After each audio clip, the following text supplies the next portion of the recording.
Welcome, everybody, to the Experience Economy podcast again. This is where we talk to brand and marketing experts about the massive transition that we're seeing here in the marketplace, moving from product and service companies to more of an experience economy.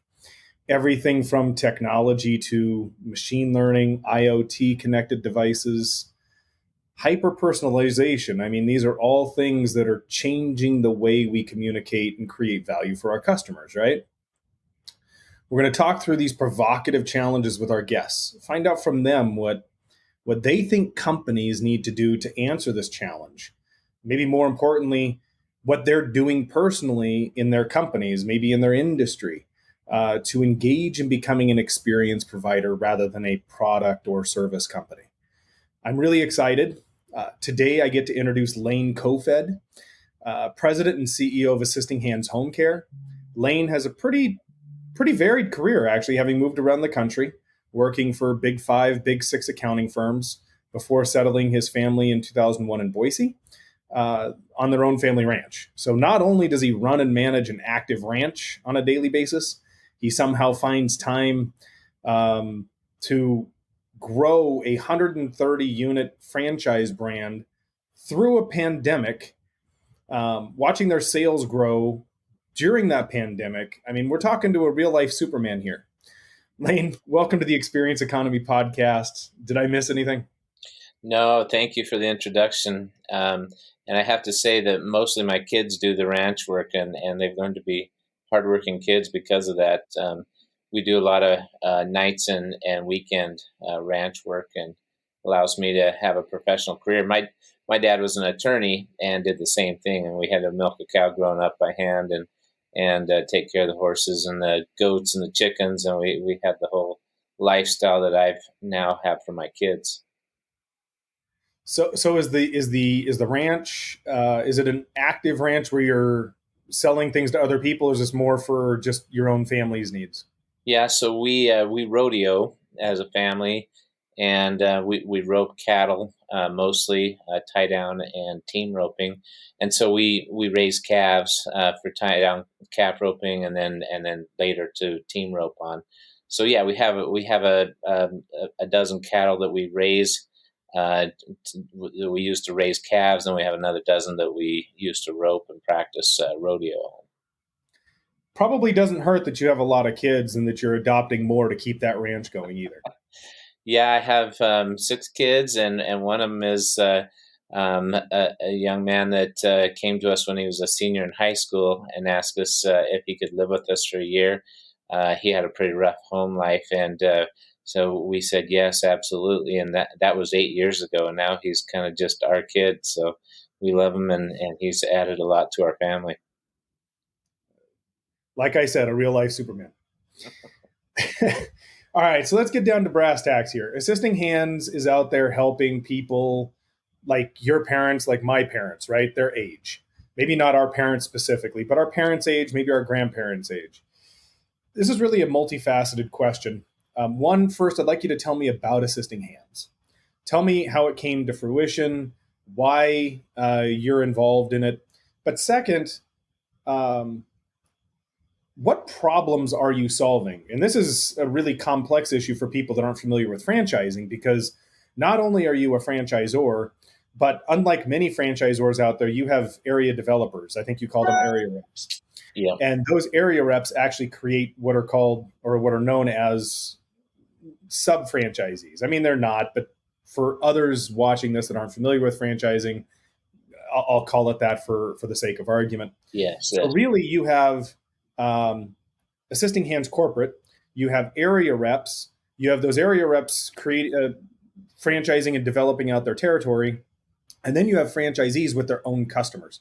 Right. Tell me what it is you guys are doing. What problems are you solving at those various levels?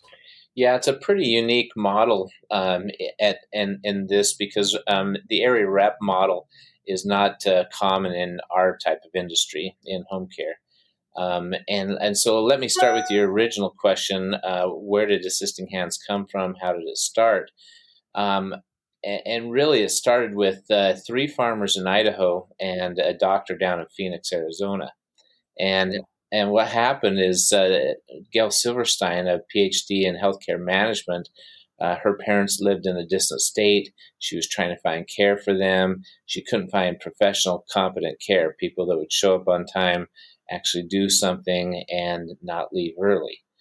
And so she saw a big lack of professionalism in the industry. She became very much a pioneer of the home care industry.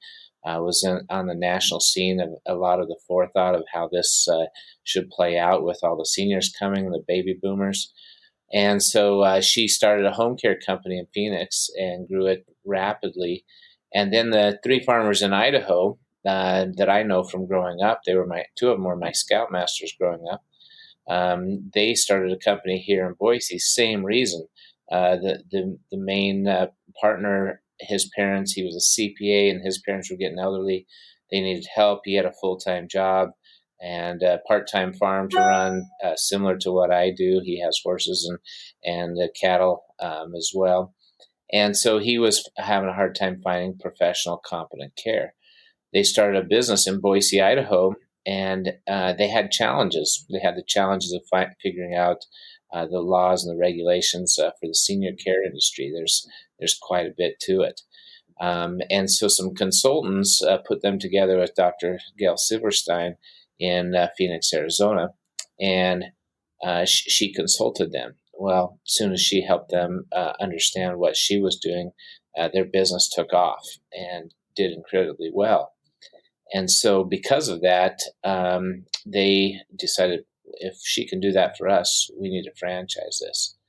And so they began. They opened the company, the franchise company, Assisting Hands Home Care, and from there, it just grew into something that Gail and the three farmers from Idaho started helping people understand this business, understand this industry, and from there it grew. Small in the beginning, 7 franchises, and they were struggling with the financial side, how to make it make sense profitably, and so that's when they called me. My background is Price Waterhouse and consulting, financial background, and they called me to help them get the bottom line right. And when I came to this company, they had 7 franchises, and they were just beginning, but they were struggling over this model of whether they should adopt the area rep model in the beginning, whether it was the right thing. And I felt like this was a really good model for a lot of reasons. With area reps, you have the ability to have local people in local markets giving training, support, understanding local laws, state registrations, state licensing, all those things.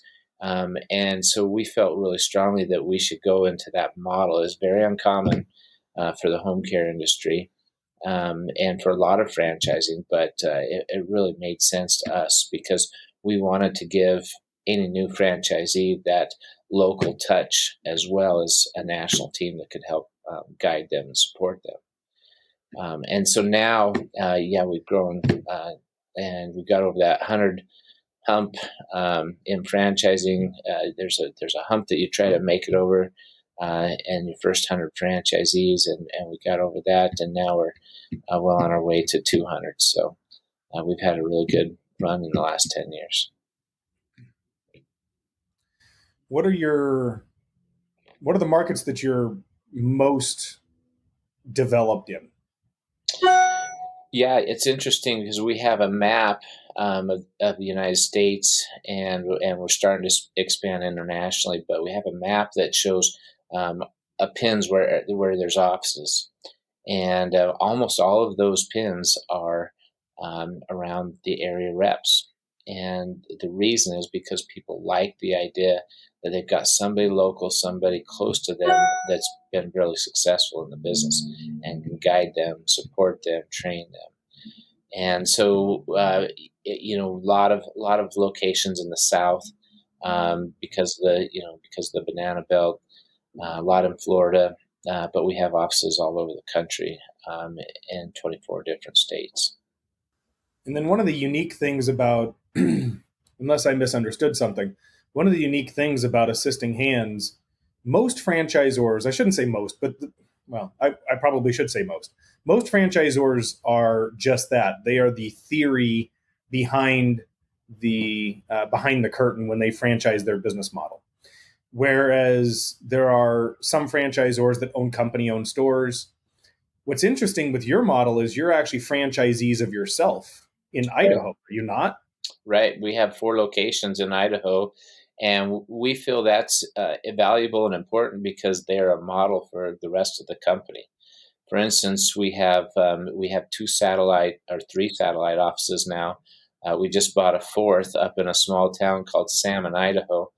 And the funny thing about that is our area rep came to me and said, "Hey, there's a business for sale in this little town called Salmon, and I think we should buy it." And I said, "Man, that's 5 hours away. Are you sure you want to support an office 5 hours away?" And he said, "Well, yeah, it's right along the Salmon River, and I like to fish that river, so I'll have no problem getting back and forth to that office." So we went ahead and bought it. and found out that a small town like that, we provide a valuable service, that a professional caregiving service that most people wouldn't have access to without a company like us in there. And so And an we expert fisherman to boot. yeah, yeah. And our area rep really enjoys going to that office, so it gets a lot of attention, especially during the good fishing months in the summer. But our model is, from our national standpoint, is we have one main office that does all our heavy hitting. We do our billing and payroll, and all of our heavy overhead in one office, and then our satellites can be less overhead, and can be marketing and client services and things that aren't as heavy on the operations side. And so they're very profitable offices, and that's become a great model for the rest of our company. From from this point, what I'd like to do is when we refer to customers, you have so many different customers that you deal with, right? You have your area reps that are customers to you. Your franchisees are customers to you and your area reps. You also have retail consumers that are buying or utilizing the franchisees to care for the elderly.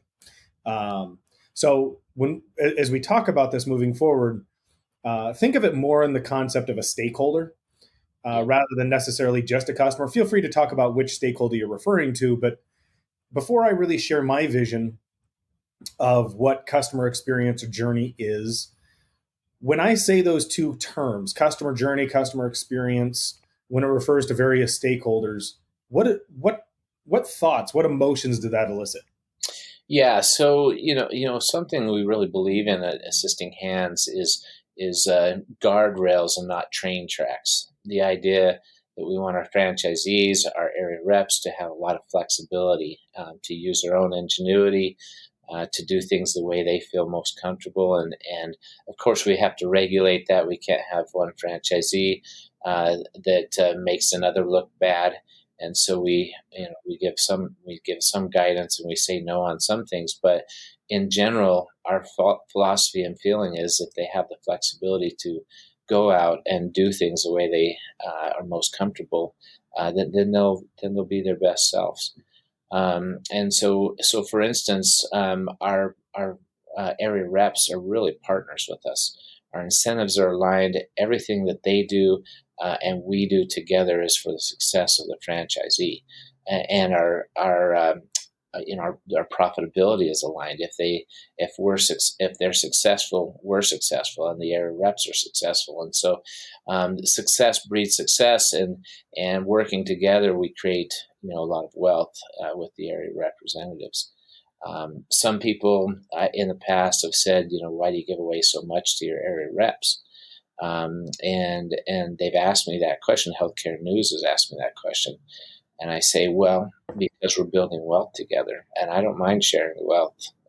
There's a lot to go around, and the benefit is that our franchisees get a dual support and guidance. They get support on a local level from their area rep. They get it from our national team. They get the tools and the resources that they need to be successful, along with a dual support system. and that's really been beneficial in this industry because there are challenges, especially with COVID recently. I'm sure you're interested in what we've done for COVID. Well, we I mean, from my perspective, it really comes down to a couple things, right? What are the expectations of your customers or stakeholders of assisting hands? So, what expectations do they have of you, and how have those expectations really changed? What have you done to change with regard to those expectations as a result of the pandemic? yeah, Because you're a healthcare provider.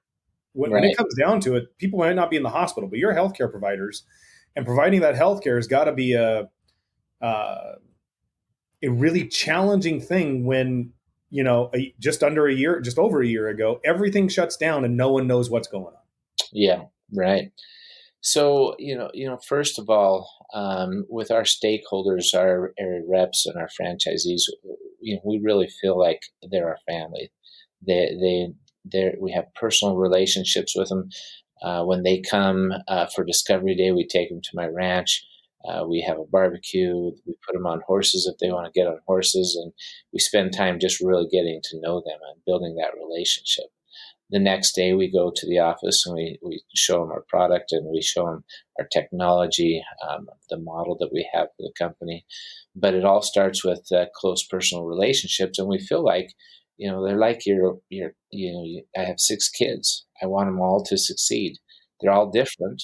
They all have different interests and likes and tastes, but I want them all to succeed. So you do everything you can to help each franchisee know what they need to know, have the resources, the training, the understanding, the skills to be really successful in their market.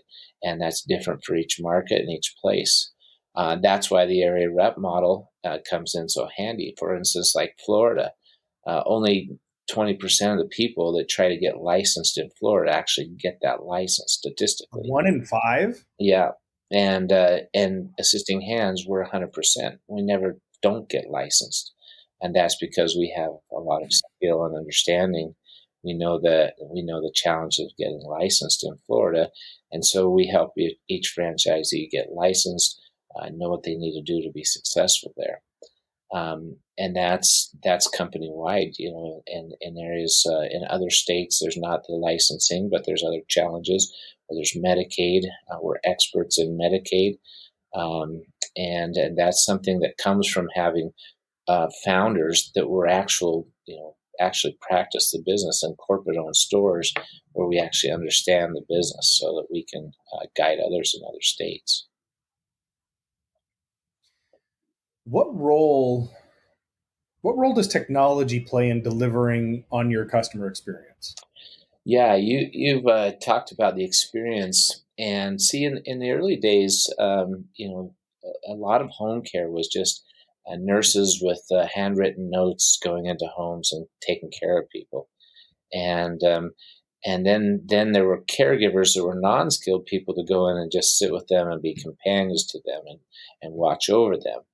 Well, we've changed that a lot with technology. Now we have the kind of technology that we have GPS tracking for our caregivers. We know when they get there. We know when they leave. We give them a care plan. A nurse will go out on the initial visit and create a care plan with the family of what things they need help with, laundry and light housekeeping and other things that they would like the caregiver to help our clients with. And so we create a care plan, and we have GPS tracking through technology. And see, this creates a lot of trust with the family. They know that the caregiver got there on time. They know when they left. They know that they're only going to pay for the time the caregiver was actually there in the home. And then we bill the client for only what we have electronically captured on a timekeeping system. This creates a lot of trust, because elderly people don't always remember if the caregiver showed up on time or left early, and the kids are paying the bill and saying, "Did mom and dad really get 3 hours of care that day?" And so through technology, we have a lot of customer service. A lot of trust is created through technology, and then it extends into other things. we have like a dashboard where the family can see the care that's being provided in the hours and the times the caregivers are there in the home, and that allows the family to supplement the care, and they can take time in the evenings and weekends to visit their elderly parents, knowing that we have cared for them during the week, or vice versa. And by the way, you asked, Obviously, I yeah. go ahead. Go By ahead. the way, you asked about what we did with COVID a minute ago, Oh yeah. and I didn't quite get to that. But with COVID, when the news broke and it started looking like there were lockdowns and a lot of things were going to happen with that, a lot of people threw their hands up in the air and said, "Oh, how are we going to handle this? We don't know how to handle this." And we jumped all over it with our attorneys and said, we've got to have solutions for our franchisees. They've got to know how to handle this. And so we created the forms and the legal liability separation that we could make sure that they could care for COVID clients without the liability. If they got sick from it or the caregivers got sick from it, for caring for people, we had forms that limited that liability. That allowed our franchisees to move in. We call it the COVID toolkit. We gave them a toolkit that they could use to go out and care for people, knowing that they were in on safe ground. And so when we jumped all over that, that created an advantage for our franchisees. They knew that they could go care for people.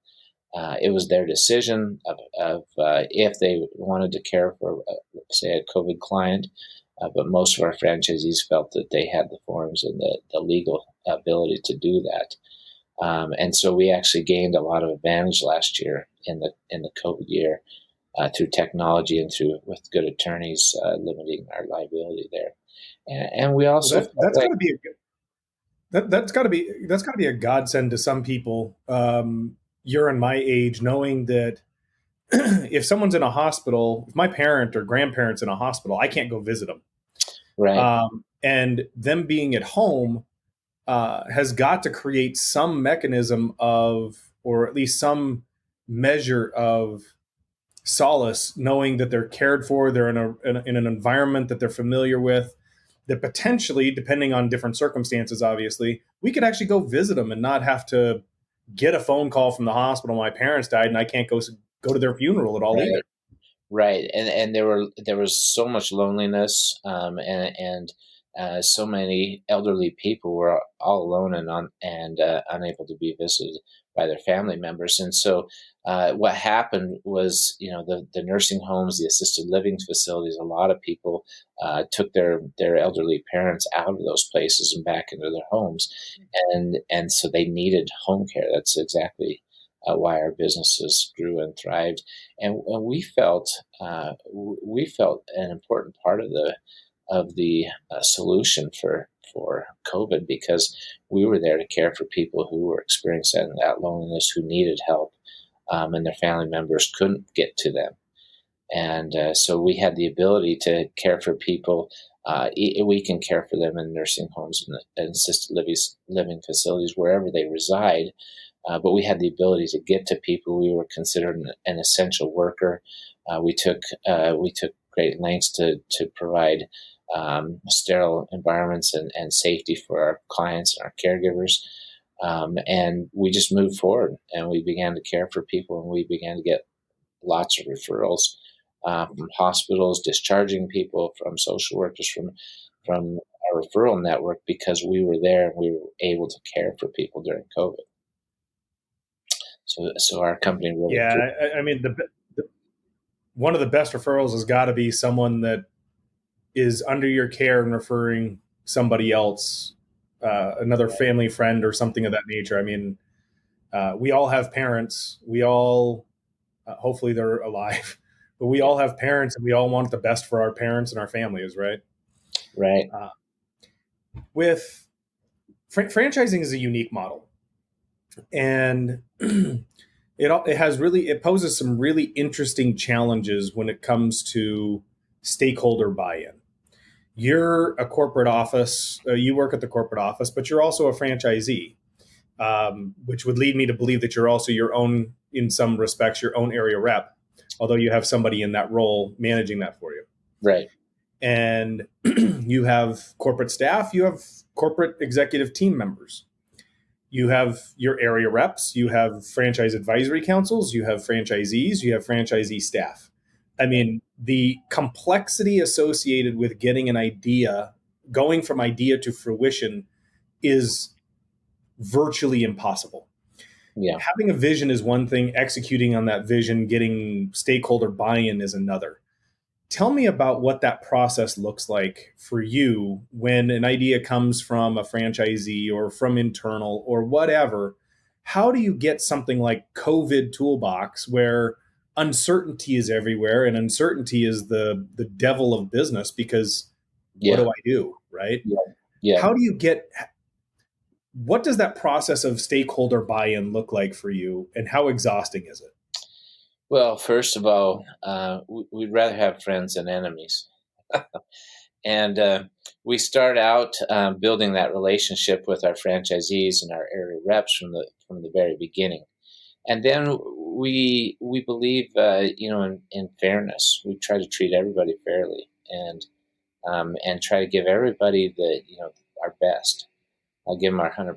And so, like our area reps, they're really our partners. I mean, they are in this with us, and they want the same things we want. That creates a lot of trust and loyalty with that group. And then they treat their franchisees the same way because they want that trust, they want that loyalty, they want to give them their best so that they can succeed as well. And so it really is a culture of caring about each other and caring for our clients. And the culture is built by, just individual relationships with each person that we try to establish in the beginning with discovery days. And then we have annual retreats, and we call them our fear retreats. Franchise education, Your what retreats? fear, franchise education and adventurous retreat. It was named after my former scoutmaster, one of our three amigos, one of the three farmers from Idaho. Their Nice. actual LLC is the Three Amigos, but one was a scoutmaster, and he'd take us, on these 50-mile hikes, and he'd say, "Your parents didn't pay me enough to leave you up here, so I have to take you home." Anyway, there were some times where it was a little scary, out in the middle of nowhere. But so I call it the fear retreat. But it really is about education, making it worth their time and effort to get there, and then having some fun together and having adventure. And that's where you see the franchisees really get to know each other, building those relationships. And along with the education, you need that piece as well. But that creates a lot of bonding in our annual retreats. And so we just, and I try to visit every new office in the first year, just make sure I can see when I call them, when I talk to them, I can see where they work and what they do. It's nice to have that visual. And then our national team, we really work through. We make sure we have office visits for each office on a regular basis, and we make sure that everybody is getting the time and attention they need. We've divided the company into groups, and we make sure that each franchisee has a support person assigned to them and have the technology they need. Um, and so it's a matter of creating that culture where people care for each other, just like we want to care for our clients. You call them stakeholders. Well, our area reps are our closest stakeholders, and our franchisees are close to them and us, and then their clients are close to them and it's just the model of the company to build those relationships, have that closeness, care about people, and we care about them succeeding, and they care about their clients being healthy and maintaining their dignity and independence. So much of our philosophy is about helping people maintain the quality of life and maintaining their dignity and independence. It's not about the money; it's about the care, and the money flows just fine if you have the right attitude and what we call the heart for the business. The heart for the Right. business is, we care about people. We want to help them. We want to keep them happy and well. And so we've had people come to Discovery Day that all they want is make a bunch of money, and we turn them down. We don't bring people into our system that don't have the heart for the business, that don't have the desire to care for people, make a difference in other people's lives. So it really comes down to a lot of philosophy and culture of caring for people. When people think of franchising, franchising is built upon the backs of a bunch of business owners for all intents and purposes. Right. And with business, I hear it all. I keep hearing this from you, but I'm not hearing the word. So if I'm putting words in your mouth, feel free to let me know. But I'm hearing autonomy is a huge aspect of your business and the culture that you have instilled within Helping Hands. And one of the misconceptions that I think exists in franchising is that franchisees are entrepreneurs. And while there is an element of entrepreneurship for anyone that's willing to risk everything to be their own boss, to own their own business, franchising is, in my opinion, a little bit different, because I think of franchising more as intrapreneurship, where you at the corporate office, you guys are the entrepreneurs. You guys defined the system. And while most franchisors think of franchising as, hey, we have, sorry about that, I thought that was off. We have this great system for you to follow. I think there's a lot less emphasis put on, we've already made all the mistakes. We know mistakes aren't, that don't need to be repeated.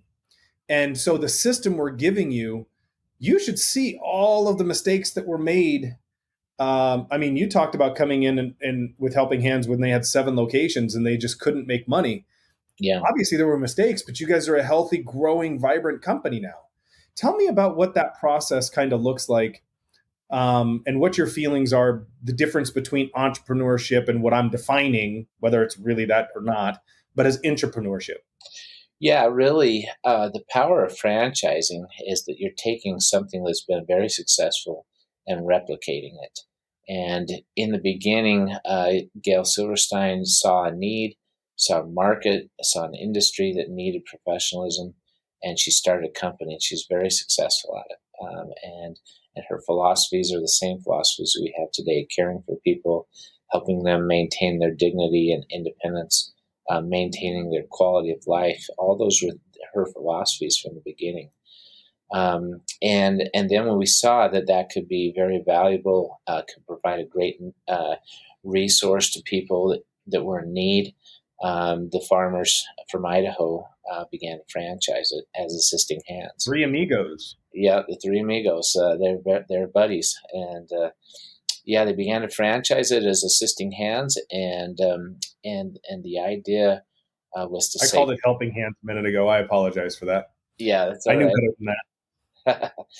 uh, the idea, well, it actually started, their Boise business started as Helping Hands, and then they changed it when they began to franchise to Assisting Hands because they liked starting with the letter A. They didn't want to be AAA or ABC home care. They wanted something that was descriptive, but a lot of hospital charts and lists and government lists, aging lists, they're all alphabetized. So it's nice to be in the A's.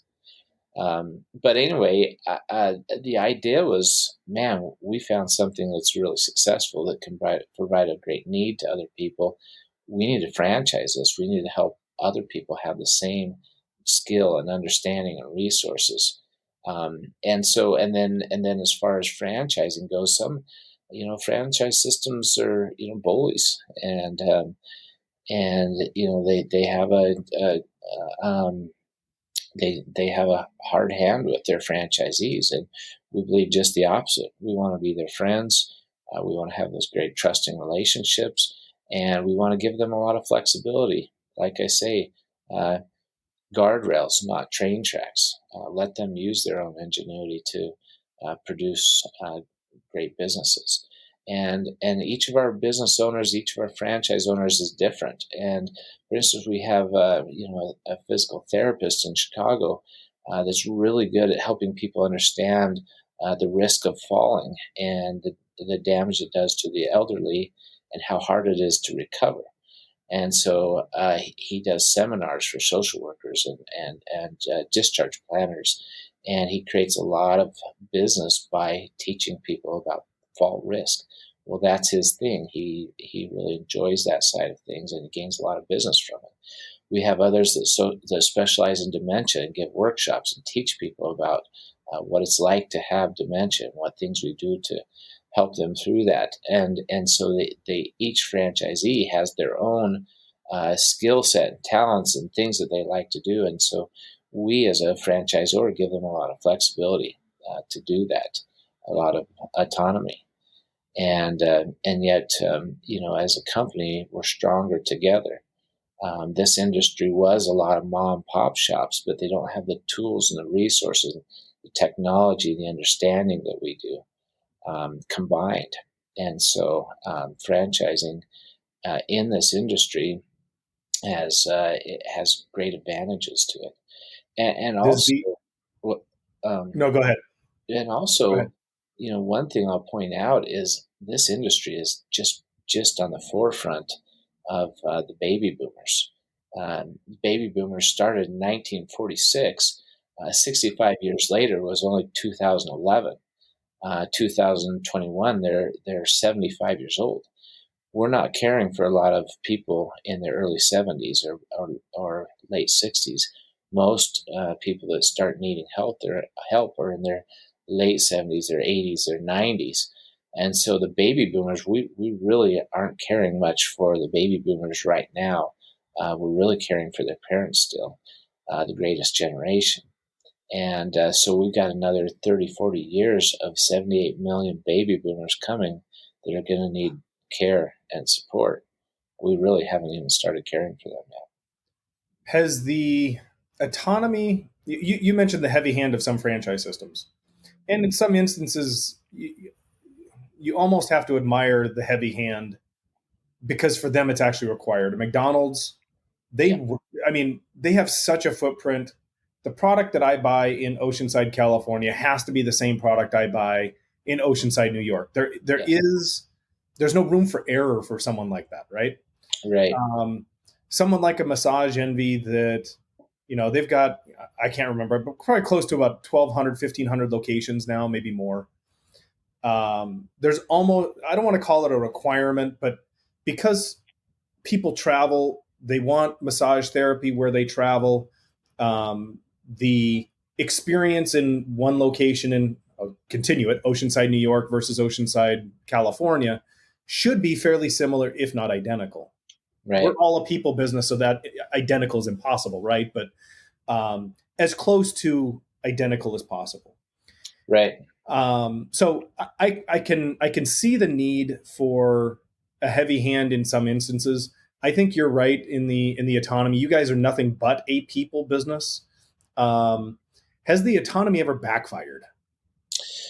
You know, we've had our challenges. We've had times when, one time we made a mistake where we put a protected territory, we put one zip code in a new franchisee that was already taken. And the old franchisee was upset. I called him and I said, "Hey, listen, it was an honest mistake. Our demographics people just overlooked one zip code. We'll make it up to you." And we had the kind of relationship that we could talk and not get in a lawsuit over it. And so we looked at things and we found a couple of zip codes that he had clients in those zip codes that would probably be. And so we called him and said, "Hey, what if we give you these two zip codes and you give the new franchisee that one zip code that's in contention?" And he's like, "Really? You do that?" And we said, "Yeah, for sure." So he was overjoyed. That could have been something, was in the beginning was sparked some real anger in this franchisee, or some real, he was very upset about it. Uh, Avoided, contentious situation, and it was a good thing to do. And so that's how we feel about it. That's how we try to just be reasonable and fair with everybody. Try to give them the benefit of the doubt. Um, Try to Right. care for them like like you would your own children. Really. When it comes to franchisee autonomy, franchisees doing their own thing, thinking that they know best, they come into a franchise system that, they really, yes, I own my business, I own my own business. I'm an entrepreneur. I mean, by the definition that I gave earlier. Yeah. Has that ever backfired for a franchisee in where they know best versus just following the system that's proven? Yeah, that's happened. And in fact, one really good example was we had a new franchisee that had been in a big corporate marketing experience, had a lot of know-how, understanding. But when this franchisee came to our system, we said, there's things that work and things that don't work in marketing, and let us show you, the things that work, and here's where you should spend your time and your money and resources. Well, this franchisee, thought, well, I'll show them. I know more than they do about marketing, and spent a bunch of money in the wrong things, and later, suffered the consequences of that. And called me in and said, "Man, I should have listened to you guys. I just thought I knew better than you." And that was one of those experiences where if the franchisee will trust our experience, and follow our system, we know that we can help them be successful. We can help them avoid the pitfalls of the newness in an industry, because we've already been there, done that. We've already seen how things work. We've already had experience with trying things that didn't work. That's also a benefit of having your own corporate owned stores. Is we test things out, we pilot them before we roll them out to our franchisees, because we want to know that they're going to work, they're going to be successful. When it comes to ideation, the creation of ideas, and the stakeholder buy-in we were talking about earlier, this is really a two-part question from my perspective. One is, how do you know when people just get it? When that light bulb goes on, that they now have that buy-in, whether it's an executive team member, whether it's a franchisee or area rep, doesn't really matter. But you've been, you've had this idea for a while. You've been educating people on why it's a good thing. How do you know when they just get it? And then the second part of this is, how do you measure success on delivering what we're talking about here, which is the ideal customer experience? Yeah, so when we see franchisees new, struggling, trying to figure it out, and we go and we coach them, we send people out to help them. We spend time on the phone talking to them about the philosophy of it, and then we just we so often see their businesses take off, and that's because they get it right. They get the idea that we're providing quality of life, and we're providing service, and we're providing care that's uncommon in our industry, and uncommon. Um, we call it the total care management, and this is where the experience comes in. And we've actually trademarked this total complete care management. But it's the idea of not just babysitting, not just providing companion care to people, but helping them maintain their health and their dignity, getting them to their appointments. So with the Affordable Care Act, known as Obamacare, there was a penalty for hospitals if they had readmitted a patient within 30 days of discharge. So hospitals could be penalized. So they needed to make sure that when people leave their hospital, that somebody's there to care for them. Somebody's there to help them take their medication. Somebody's there to get them to their physical therapist. And so we began to make sure that we help them have complete care. We weren't just babysitters. We want to make sure that they get to their physical therapist, they get to their appointments, they maintain their health. This is partly because that's that's helping the hospitals out, and they give us those referrals. But it's also our philosophy to help people maintain their health and their dignity and their independence, and have have a lifestyle that they can feel joy. So it goes back down to philosophy and economics combined, but mostly having the heart for the business, caring about people enough to help them in every aspect of their care, not just sitting by them and watching TV, but actually really helping them maintain their health and dignity. I mean, there's no better. I think of myself as if I put myself in the shoes of a hospital, right?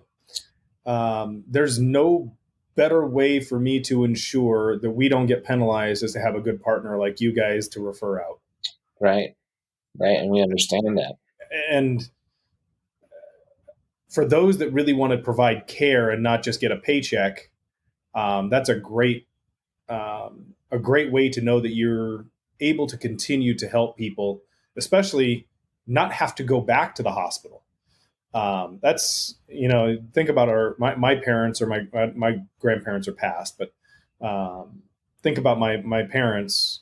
I don't think if I were in that situation, I don't think that them living in California, me living abroad, or not abroad, but in another state, that there's anything more important than them having that care.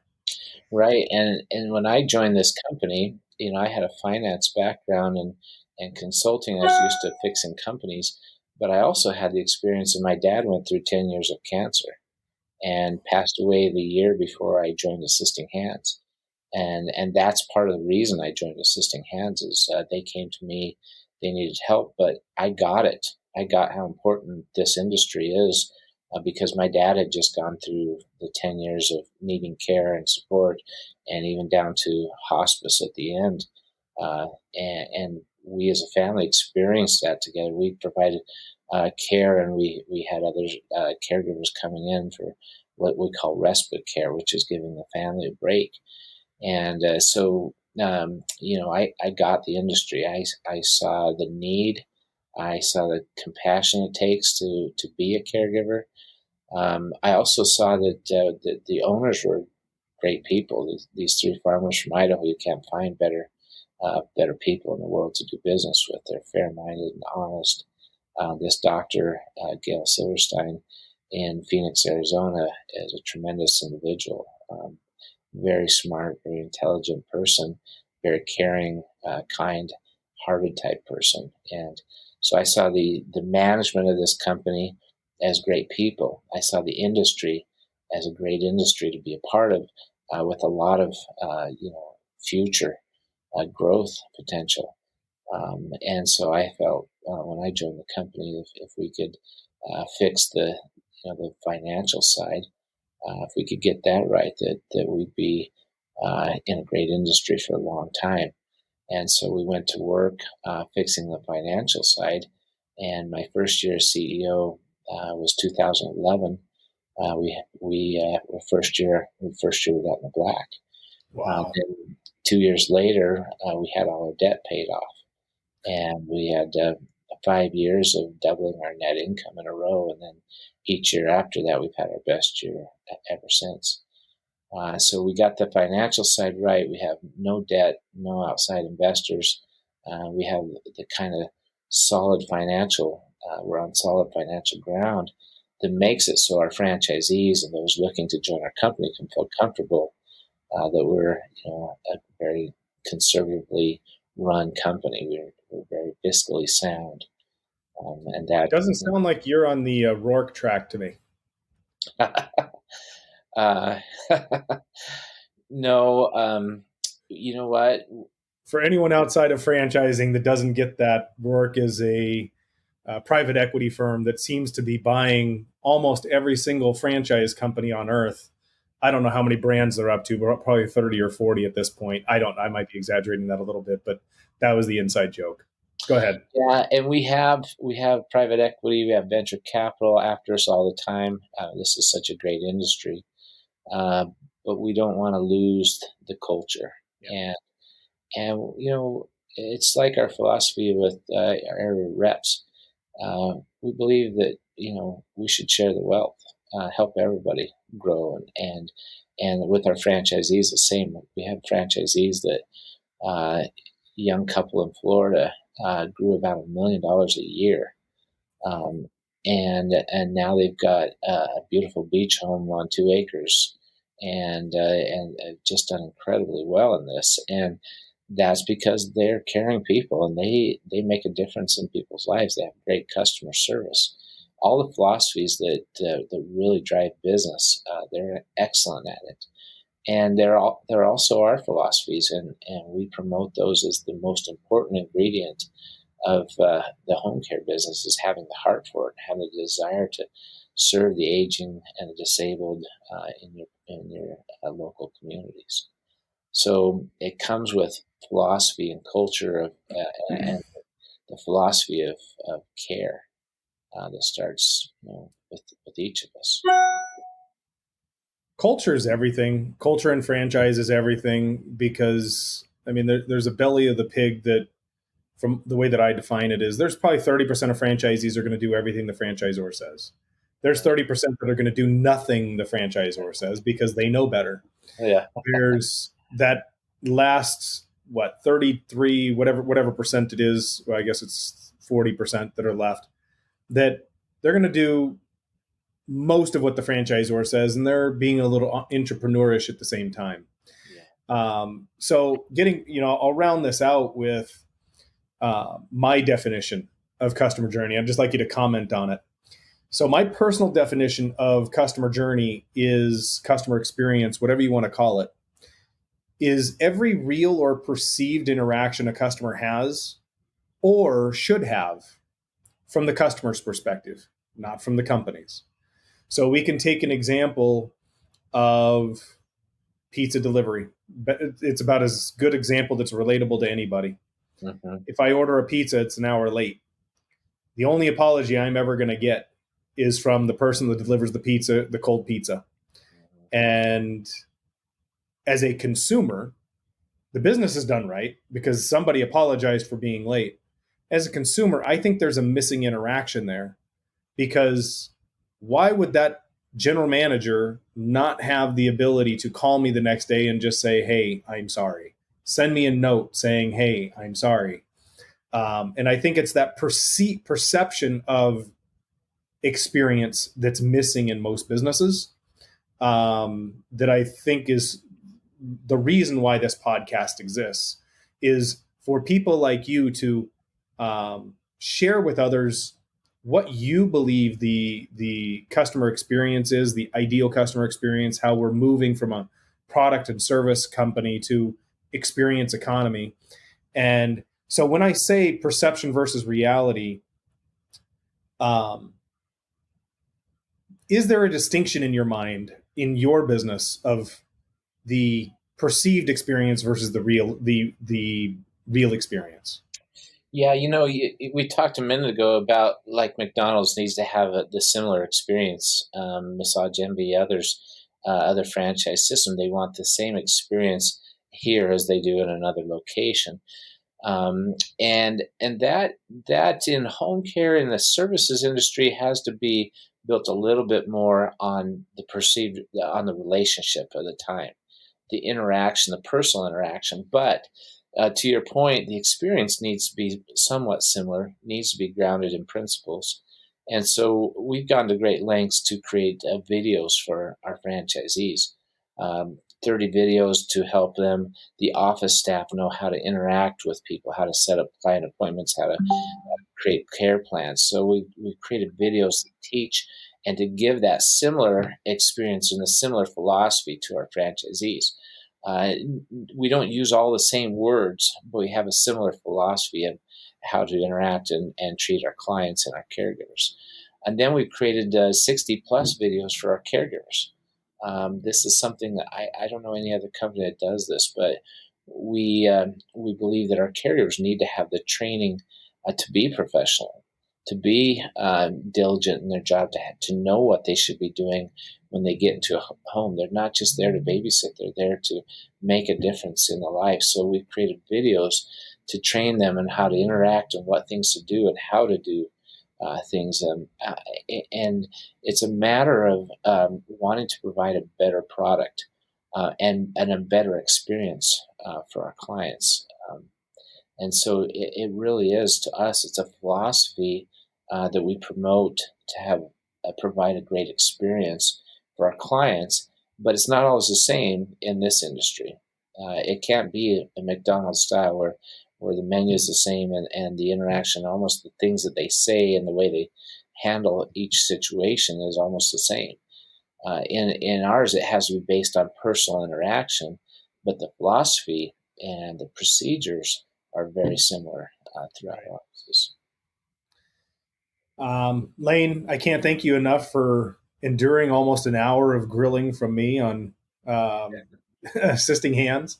Do you have any last thoughts to share? Questions you'd like to ask, pose to us here at the Experience Economy podcast before we wrap it up? Yeah, this just this last year has been challenging in some ways and very rewarding in others. Making a difference in people's lives, caring for people that need care, and others are afraid to care for them during COVID. Um, it's been rewarding to be able to step in and help and make a difference in especially in a time like COVID. And then there's just the ongoing daily understanding of the senior care industry. There are people out there that are lonely. They need help. The people that they're worried if you don't show up on time. They start to worry that something happened to you, that you've been in an accident. And so great communication and technology and using those kind of resources to create a great customer experience is essential, is needed in this type of industry. And so I really appreciate you bringing to the table what the experience is like, because that's very important to us as well. Elaine, that pretty much wraps it up for this edition of the Experience Economy podcast. I can't thank you enough from the bottom of my heart for taking the time to share your experience, impart your wisdom. As we in business just are transitioning from this product and service delivery mechanism, I guess is the best way to put it, to more of an economy focused on delivering on that ideal customer experience. I don't think it gets any better than that. Lane, thank you so much. You're welcome. Talk to you soon. You too.